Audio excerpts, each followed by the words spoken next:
Let me start with something that will make you uncomfortable. If you're keeping most of your money in a bank account waiting for the right time to invest, you're not playing it safe. You're choosing a guaranteed loss. And I can prove it with simple arithmetic that a high school student should understand. But somehow very smart people miss this constantly. Here's the math nobody wants to face. If inflation runs at 3% annually and your savings account pays 0.5%, you're losing 2.5% of your purchasing power every single year. That's not a risk, that's a certainty. Over a decade, you'll lose about 25% of what that money can actually buy. Not what it says on the bank statement, but what it can do in the real world. And that's assuming inflation stays at the government's polite number. Now, I know what you're thinking, but Charlie, cash feels safe. I can see the number. It doesn't go down. That's the problem right there. You're watching the wrong number. You're measuring nominal dollars when you should be measuring purchasing power. It's like celebrating that your car's speedometer still works while ignoring that you're running out of gas. The psychology here is predictable. We humans suffer from what I call deprival superreaction tendency. We hate losing what we have more than we enjoy gaining something new. So, we clutch our cash, terrified of market volatility, while inflation quietly pickpockets us year after year. We're so afraid of a 20% drawdown that might recover that we accept a guaranteed 30% loss over a decade. That's not rational. That's just expensive fear. Let me give you a principle that saved me from countless mistakes. Always invert. Instead of asking, "What should I buy?" ask, "What are the ways I'm certain to lose?" When you invert the cash question, the answer becomes obvious. Holding cash in an inflationary environment is choosing certain loss over uncertain but probable gain. You're picking the guaranteed wrong answer because it feels comfortable. I learned this from studying physics, not economics. In physics, there's a concept called entropy. Things naturally move from order to disorder unless you add energy. Cash purchasing power has entropy. It decays naturally unless you do something about it. The second mental model you need is compound interest, except working against you. Einstein allegedly called compound interest the eighth wonder of the world, but he should have mentioned it works both ways. When inflation compounds at 3% and your returns are essentially zero, you're watching reverse compound interest destroy your wealth in slow motion. It's painless enough that you don't notice year to year, but devastating over decades. Here's what people miss. They think volatility equals risk, but real risk is the permanent loss of purchasing power. A stock portfolio might drop 15% in a bad year. Sure, but cash is guaranteed to drop 3% in a good year, and that's forever. You never get it back. Warren and I didn't build Berkshire by holding cash. We held businesses, productive assets that throw off earnings, raise prices, and adapt to inflation. When we bought See's Candies in 1972 for 2.5 million people thought, brand had pricing power. Cash in a bank account has no such power. It just sits there shrinking in real terms while productive assets grow and adapt. Let me tell you about 5 assets grow and adapt. Let me tell you about 5 assets they're actually safer than cash, safer and growing your real purchasing power. And I'll explain the mental borals behind think for yourself. First, productive businesses, what most people call stocks, though I prefer to think of malleable companies. Here's the kind side. A well-run business with pricing power naturally adjusts for inflation. Think about Coca-Cola, Ozerpive, but See's could raise prices. The brand had pricing power. Cash in a bank account has no such power. It just sits there shrinking in real terms, while productive assets grow and adapt. Let me tell you about 5 assets that are actually safer than cash. Safer in the only way that matters, which is preserving and growing your real purchasing power. And I'll explain the mental models behind each one so you can think for yourself. First, productive businesses, what most people call stocks, though I prefer to think of them as partial ownership in actual companies. Here's the key insight. A well-run business with pricing power naturally adjusts for inflation. Think about Coca-Cola, which Berkshire owns a significant piece of. When inflation hits, Coca-Cola doesn't just sit there losing value like a dollar bill. It raises prices. Its earnings grow. The value of your ownership grows with it. Now, I'm not saying buy just any stock.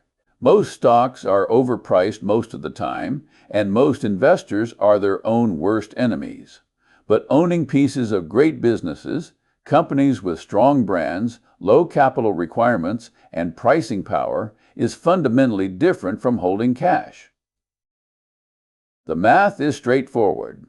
Over the past century, stocks have returned about 10% annually, while inflation averaged about 3%. That's a real return of 7%. Cash has returned essentially zero real return and often negative. But here's what you must understand about your circle of competence.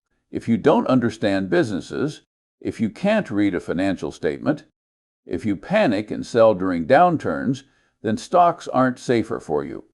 You'll make them dangerous through your own behavior. This is where most investment advice goes wrong.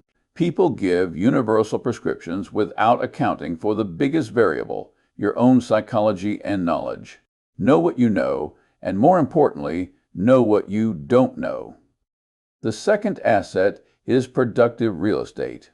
Notice I said productive, not just any property, but property that generates income. A rental property that throws off cash flow is a productive asset, just like a business. Real estate has several advantages in an inflationary environment. Rents tend to rise with inflation. The mortgage, if you have one, stays fixed. You're paying back cheaper dollars over time, and the underlying asset often appreciates as construction costs rise. But again, circle of competence matters. Being a landlord is work. It requires judgment, maintenance, tenant selection. If you don't know what you're doing, you'll buy the wrong property at the wrong price and wonder why real estate doesn't work for you. Warren and I have owned plenty of real estate through Berkshire, but always as productive assets. Buildings that businesses operate from, land that serves a purpose, never speculation, always production. There's a crucial difference. Here's a test for any real estate investment. If the property stopped appreciating tomorrow, would you still want to own it based on the income it generates? If the answer is no, you're speculating, not investing. And speculation is just another form of gambling. The third asset is yourself, your skills, and earning power. This is the one asset everyone has, and it's criminally underinvested. Benjamin Franklin understood this. He said, "An investment in knowledge pays the best interest." Here's why this matters. In a discussion about cash, T. Brand had pricing power. Cash na bank account as nos, power. Cash na bank account as nos, power. Cash na bank account as nos, power. It just sits there shrinking in real terms. While productive assets that are actually safer thank a Dutch, safer in the only way that matters, which is preserving and growing your real purchasing power. And I'll explain the mental models behind T-bill call stocks, though I prefer to think of them as partial rent business with pricing power naturally adjusts. For inflation, power naturally adjusts. For inflation, think about Coca-Cola, which Berkshire owns a significant piece of it. When inflation hits, Coca-Cola's that money could fund education, training, or starting a business that multiplies your earning power tenfold. I've watched people scrimp and save, proud of their cash cushion, while their skills become obsolete. They're so focused on protecting what they have that they ignore the opportunity to become more valuable. That's backward thinking. Your earning power is the present value of all your future earnings. If you can increase that by 20% through better skills, you've created far more value than you could by investing that money in any asset. And unlike stocks, your skills can't be taken away by market crashes. But, and this is important, investing in yourself only works if you're honest about what skills actually matter. Learning underwater basket weaving doesn't count. Learn skills that create value for others, that are hard to replicate, that match real market demand. I spent my life learning across multiple disciplines: law, mathematics, psychology, physics, business. Not because I wanted to impress anyone, but because solving complex problems requires tools from different toolboxes. You can't build a house with just a hammer. The fourth asset, and this surprises people, is high-quality bonds in specific situations. Notice I said high quality in specific situations, not just any bonds, and certainly not most bonds in today's environment. Here's the mental model. A bond is a promise to pay you money in the future. The question is, what will that money be worth when you get it? If you buy a 30-year bond yielding 4% and inflation runs at 3%, you're barely ahead, and you've locked up your money for 3 decades. But short-term bonds from creditworthy entities can serve a purpose. They're not there to make you rich. They're there to give you optionality, keeping your powder dry for when genuine opportunities appear while still earning something better than cash. Warren talks about having cash and equivalents at Berkshire, but notice he never has much of it. Usually, just enough to meet obligations and seize opportunities. The bonds are a temporary parking place, not a destination. The mistake people make is treating bonds as safety when they're really just slightly less cash, like cash. In a high inflation environment, bonds can be just as dangerous as cash, sometimes more so because they lock you in. Here's the rule. If a bond's yield doesn't significantly exceed expected inflation, you're volunteering to lose purchasing power in slow motion. At least with cash, you maintain liquidity. Bad bonds give you all the downsides of cash with none of the flexibility. The fifth asset is useful hard assets. Things that hold value because they're valuable to humans, not just because we agree they are. This is different from speculation in gold or cryptocurrency, which I'll address in a moment. I'm talking about assets like productive land, machinery that generates income, even a reliable vehicle if it enables you to earn money. These are things that do something, that serve a function that would still matter even if the financial system had a heart attack. Now, let me be clear about gold. A lot of people think gold is the answer to inflation, but gold just sits there. It doesn't produce anything. It doesn't throw off earnings. You buy it hoping someone will pay you more for it later. That's not investing. That's speculation with an ancient pedigree. Warren jokes that we could take all the gold ever mined, form it into a cube, and it wouldn't produce anything except the need for more security guards. Meanwhile, with the same amount of money, you could buy businesses that generate billions in earnings every year, which sounds smarter to you. Hard assets only make sense if they're productive. A farm that grows crops, not farmland you're hoping to flip. Tools that enable you to build things, not collectibles you pray will appreciate. Function over hope. The common thread in all 5 assets is this: they do something. Businesses produce goods and services.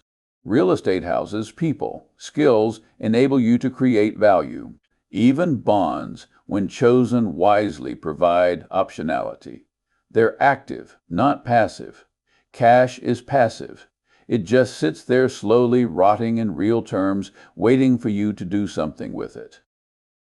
The question isn't whether cash has a role. Of course it does for near-term needs and opportunistic flexibility. The question is whether it deserves to be your main strategy. Now, let's talk about why smart people keep making this mistake. Because understanding the psychology is crucial. It's not stupidity. Some very intelligent people are terrible with money. It's predictable patterns of human misjudgment. First, there's what I call the social proof tendency. Everyone you know keeps money in the bank. Your parents did it. Your friends do it. It feels like the responsible adult thing to do, so you do it too without examining whether it actually makes sense. But just because everyone does something doesn't make it right. In Weimar Germany, people who kept their savings in cash were wiped out. The socially normal thing was also the financially catastrophic thing. Social proof is a terrible way to make financial decisions. Second, there's availability misweighting tendency. The pain of losing money in a market crash is vivid and memorable. It's on the news. People talk about it. The stories stick in your mind. The quiet erosion of inflation is invisible and abstract. So you fear the wrong thing. You can see a stock drop 20% in a year. You can't easily see your purchasing power drop 3% per year for a decade. The second loss is actually worse. It's 30% and permanent, but the first feels worse because it's vivid. That's your brain lying to you. Third, there's what I call deprival superreaction tendency, which I mentioned earlier. We hate losing what we have so much that we'll do irrational things to avoid the feeling of loss, even if it means accepting certain loss to avoid uncertain loss. The solution isn't to ignore these tendencies. You can't. You're human. You'll always feel them. The solution is to know they exist. Name them when you see them, and build systems that protect you from your own psychology. Here's my system, and you can adapt it. I decided long ago what percentage of assets should be in different categories based on rational analysis, not emotion. Then I stick to it. I rebalance when needed. I don't check prices daily. I don't let fear or greed change the plan. This isn't complicated advice. It's boring, actually. But boring and rational beats exciting and emotional over any meaningful time horizon. The tortoise beats the hare not because he's faster, but because he doesn't sprint in random directions. Let me give you a framework for thinking about your own situation because I can't tell you exactly what to do. I don't know your circumstances, your knowledge, your temperament, but I can give you the questions to ask. First question, what is my circle of competence? What do I actually understand?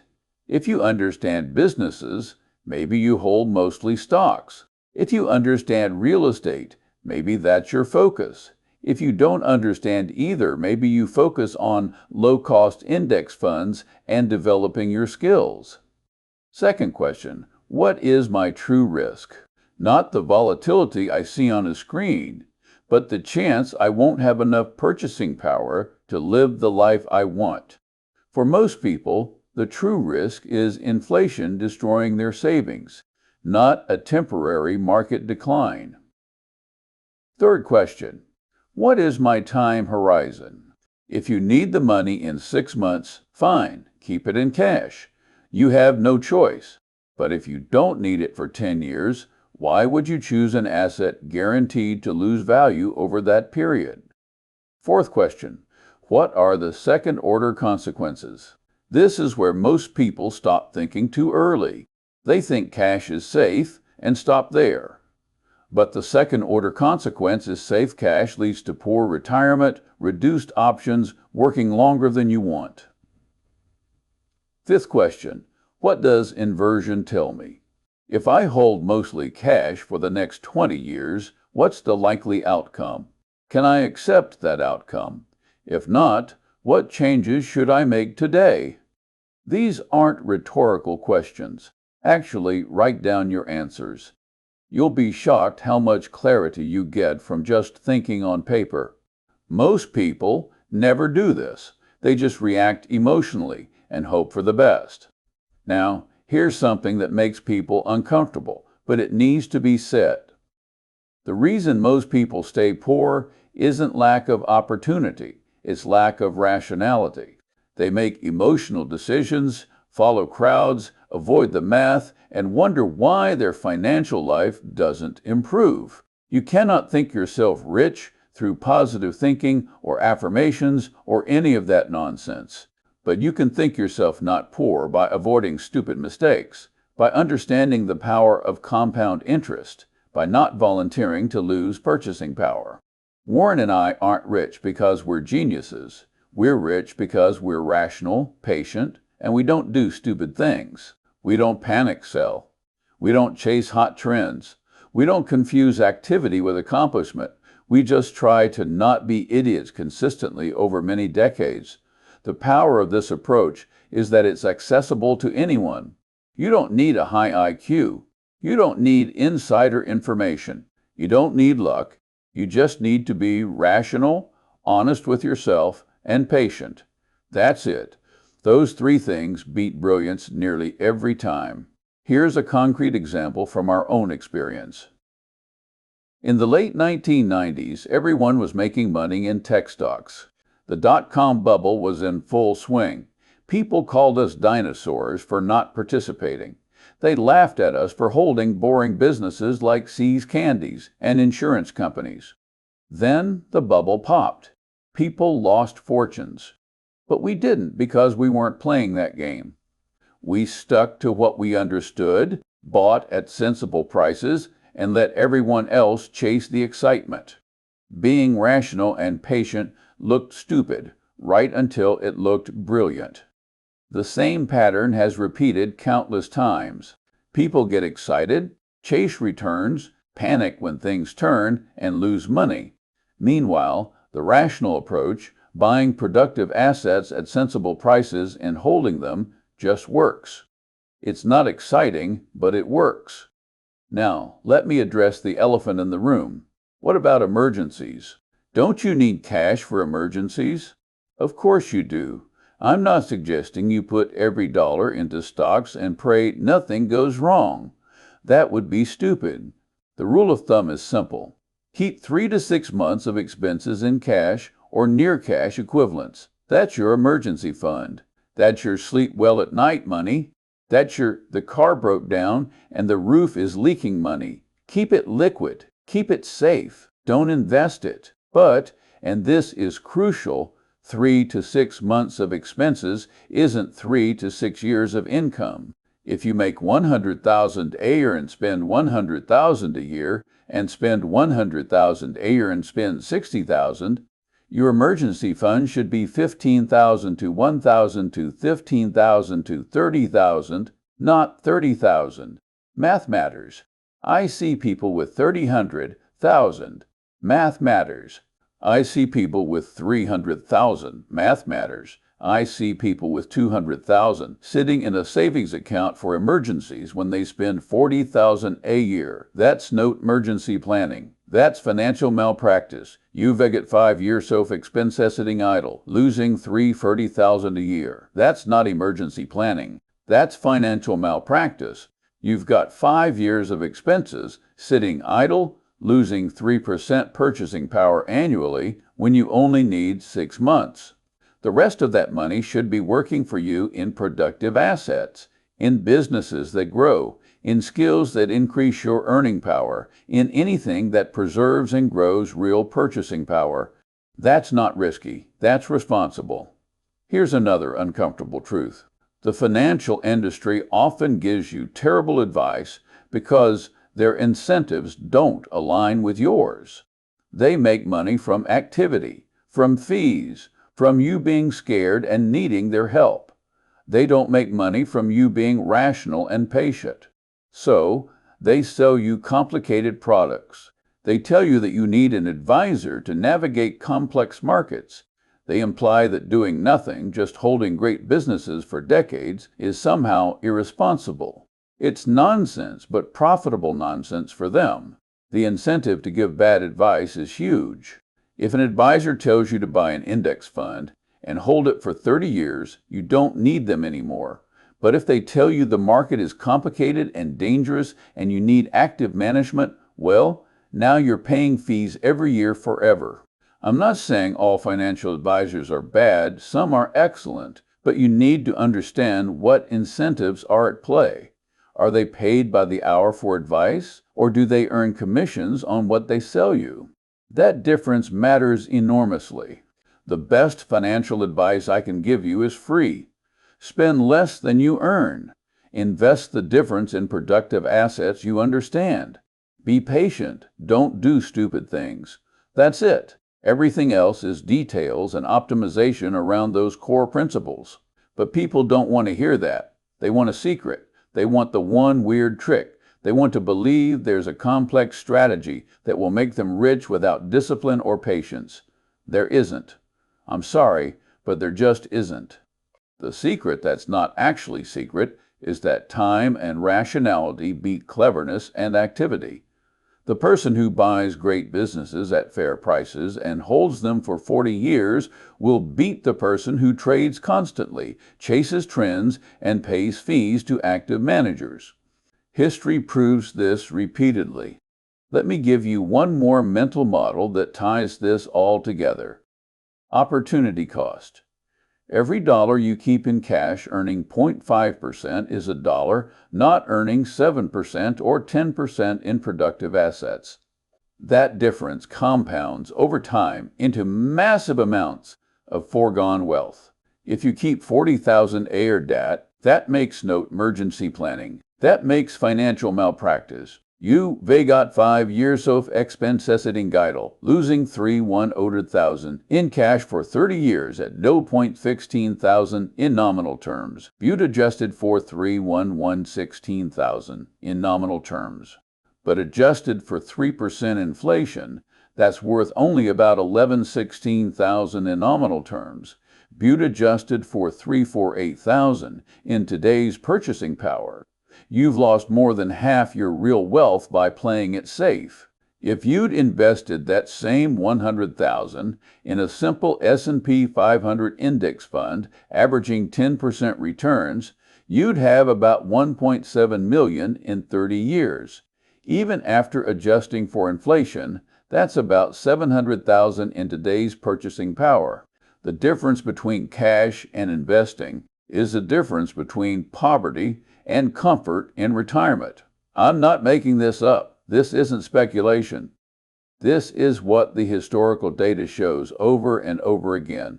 The math is undeniable. And yet, people still make the same mistake because it feels safe in the moment.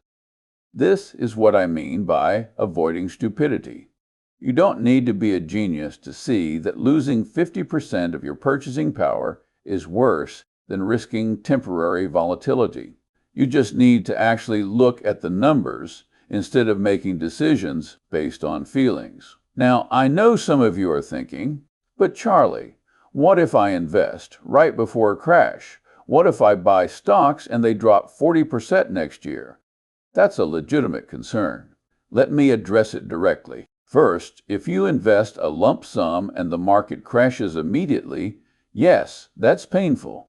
But here's what history shows. If you hold for 10 years, the market has never failed to recover and reach new highs. If you hold for 20 years, you've always made money. Always. Not sometimes, always. Second, you don't have to invest everything at once. Dollar cost averaging. Investing a set amount regularly over time eliminates the timing problem. Sometimes you buy high, sometimes you buy low, and it averages out. Simple. Effective. Removes the emotional decision-making. Third, the market might crash after you invest. Sure, but it might also go up 30% right after you invest, and then crash, leaving you still ahead of where you started. You can't predict timing. Nobody can. So, make a rational decision and execute it. The alternative, waiting for the right time to invest, is choosing guaranteed loss to avoid potential loss. You're losing 3% per year to inflation while waiting for a crash that might not come, might not be as bad as you fear, or might recover faster than you expect. Here's a principle I've lived by. When you can't predict outcomes, focus on the process. You can't control whether the market goes up or down next year. But you can control whether you're acting rationally, whether you're diversified, whether you're in your circle of competence. Good process consistently applied over time leads to good outcomes. Bad process occasionally gets lucky, but usually leads to disaster. The drunk driver sometimes makes it home safely. That doesn't make drunk driving a good strategy. Let me close with this. The title of this discussion was about assets better than cash. But the deeper lesson is about rationality versus emotion, about second-order thinking versus first-order reactions, about long-term planning versus short-term comfort. Cash isn't evil. It serves a purpose. But treating it as your primary asset, your safe harbor, your financial foundation, that's a mistake born from natural human psychology running headfirst into mathematical reality. And math always wins eventually. The 5 assets I've discussed, productive businesses, real estate, your own skills, strategic bonds, and useful hard assets, aren't magic. They're just rational responses to a world where inflation exists and productivity compounds. They're choosing reality over comfort. Your job isn't to memorize what I've said and blindly implement it. Your job is to think, to understand the principles, to apply them to your own situation, to know your circle of competence, to be honest about your own psychology, and build systems that protect you from it. If you take nothing else from this, take this. Invert the question. Don't ask, how can I get rich? Ask, how can I avoid staying poor? The answer to the second question is clear. Don't volunteer to lose purchasing power. Don't confuse nominal numbers for real value. Don't let fear make you poorer. I'm 99 years old as I'm recording this, and I've spent most of that time watching people make predictable mistakes with their money. The same mistakes over and over across generations, not because people are stupid, but because they're human. The antidote to human nature isn't superhuman willpower or extraordinary intelligence. It's awareness, systems, and patience. Know your biases. Build guardrails. Think long-term. That's not exciting advice, but it's advice that works. Warren and I built Berkshire Hathaway from a failing textile mill into one of the most valuable companies in the world. We didn't do it by being clever. We did it by being rational, patient, and consistent. We avoided stupid mistakes. We let compound interest do its work. That's it. You can do the same thing on a smaller scale. You won't build a company worth hundreds of billions, but you can build a comfortable retirement. You can avoid poverty. You can make rational decisions that serve your future self. That's within reach for anyone willing to think clearly. The world rewards rationality in the long run, even though it often rewards irrationality in the short run. Be patient, be disciplined, be honest with yourself, and for heaven's sake, don't keep all your money in cash and wonder why you're not getting ahead. Now, go think about your own situation. Write down your answers to those 5 questions I gave you. Look at the actual numbers, what you earn, what you spend, what you have in cash, what you have invested. Get brutally honest with yourself. Then make a plan based on rationality, not emotion. Based on math, not feelings. Based on long-term outcomes, not short-term comfort. And stick to it. Don't let fear change the plan. Don't let greed change the plan. Just execute consistently. That's how you win. Not by being brilliant, but by being consistently not stupid. Not by timing the market, but by giving time to the market. Not by finding the secret, but by applying the obvious truths that everyone knows, but few people follow. The choice is yours. You can keep your money in cash, watching it slowly lose value, feeling safe while getting poorer. Or you can invest rationally in productive assets, experience volatility, and build real wealth over time. One feels safe, one is safe. They're not the same thing. I know which I'd choose. I know which I have chosen every day for 8 decades. And I'm telling you, the math doesn't lie. The psychology is predictable. The solution is straightforward. Now it's your turn to decide whether you'll act on it.